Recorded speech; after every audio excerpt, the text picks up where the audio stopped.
Good day, everyone. Today, I will be presenting about Rule 8 of the International Regulations for Preventing Collisions at Sea 1972. The COLREG were adopted in London on October 20, 1972 and came into force internationally on July 15, 1977.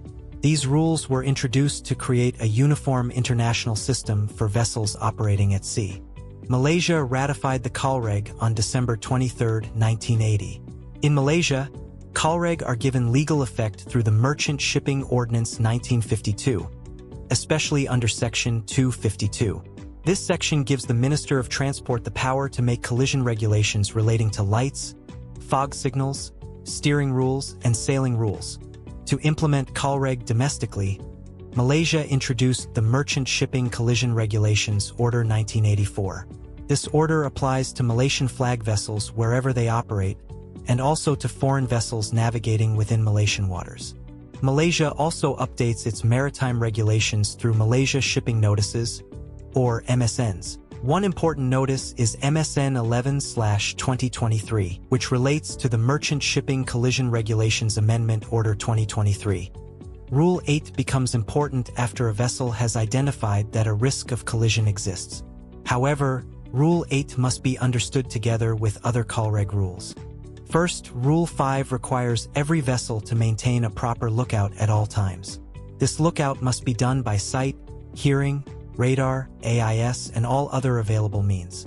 A proper lookout allows the vessel to detect other vessels early and understand whether there is any danger. Second, Rule 6 requires every vessel to proceed at a safe speed. Safe speed means the vessel must travel at a speed that allows enough time to take effective action and stop within a safe distance. A vessel must consider visibility, traffic density, sea conditions, wind, current, background lights, navigation hazards, and the vessel's own maneuverability. Third, Rule 7 explains how to determine whether a risk of collision exists. A vessel must use all available means to assess the situation. If there is any doubt, the vessel must assume that a risk of collision exists. This is very important because a mariner should not wait until the danger becomes obvious. Once a vessel has kept a proper lookout, maintained a safe speed, and identified a risk of collision, Rule 8 tells the vessel what kind of action must be taken.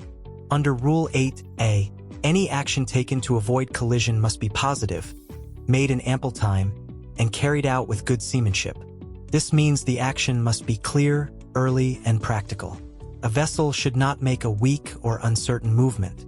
Instead, the navigator must take proper action early enough so that the other vessel can understand the intention and respond safely. Under Rule 8b, any alteration of course or speed must be large enough to be readily apparent to the other vessel. This means that if a vessel changes direction or speed, the change must be obvious, either visually or by radar. Small changes should be avoided because they may not be noticed by the other vessel. Under Rule 8c, if there is enough sea room, an alteration of course alone may be the most effective action to avoid a close-quarter situation, provided that it must be made in good time, is substantial, and does not create another close-quarter situation with another vessel. A vessel cannot simply turn without considering the surrounding traffic. The navigator must check whether the new course is safe and whether it creates danger for other vessels nearby. Under Rule 8d, the action taken must result in the vessel's passing at a safe distance. This rule also requires the vessel to monitor the effectiveness of the action until the other vessel has fully passed and is clear. Under Rule 8e, if necessary, a vessel must reduce speed, stop, or reverse its propulsion to avoid collision or to allow more time to assess the situation. By slowing down or stopping, a vessel can reduce the risk and give the navigator more time to make a safe decision. Under Rule 8f, when a vessel is required not to impede the passage or safe passage of another vessel, it must take early action to allow enough sea room for the other vessel to pass safely. This applies when one vessel has a limited ability to maneuver, such as a large vessel navigating in a narrow channel.